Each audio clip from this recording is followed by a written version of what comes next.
সুন্দরবন দিবস ২০২৫ উপলক্ষে খুলনায় সাইকেল শোভাযাত্রা অনুষ্ঠিত। ওয়াহিদ মুরাদের ভিডিও চিত্রে দেখুন বিস্তারিত। বাঁচাই সুন্দরবন, বন্ধ করি প্লাস্টিক দূষণ, এই প্রতিপাদ্যকে সামনে রেখে আজ ১৪ ফেব্রুয়ারি ২০২৫ সকাল ৯টায় খুলনা সাইকেলিং কমিউনিটির উদ্যোগে এবং সুন্দরবন একাডেমির ব্যবস্থাপনায় সুন্দরবন দিবস উপলক্ষে এক বর্ণাঢ্য সাইকেল শোভাযাত্রা অনুষ্ঠিত হয়। আয়োজিত শোভাযাত্রায় প্রায় ১০০ সাইকেলিস্ট অংশ নেন।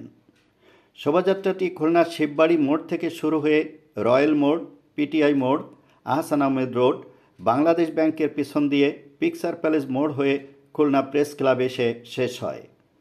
সুন্দরবন দিবসের কেন্দ্রীয় অনুষ্ঠান অনুষ্ঠিত হয় খুলনা প্রেস ক্লাবের ব্যাংকুয়েট হলে সকাল ১০টায়। অনুষ্ঠানে প্রধান অতিথি ছিলেন খুলনা অঞ্চলের বন সংরক্ষক মিহির কুমার দো।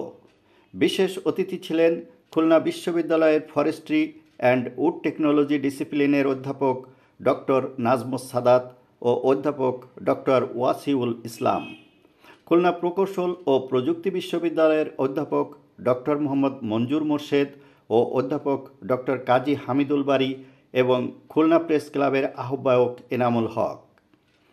পলিথিন এবং প্লাস্টিক দূষণ হতে সুন্দরবনের জলসম্পদ, বিশেষ করে জীব, প্রাণী ও উদ্ভিদ বৈচিত্র্যকে সুরক্ষায় ব্যাপক জনসচেতনতা সৃষ্টিসহ সামাজিক আন্দোলন গড়ে তোলার লক্ষ্যে এবারের সুন্দরবন দিবসে বিশেষ গুরুত্ব দেওয়া হয়েছে।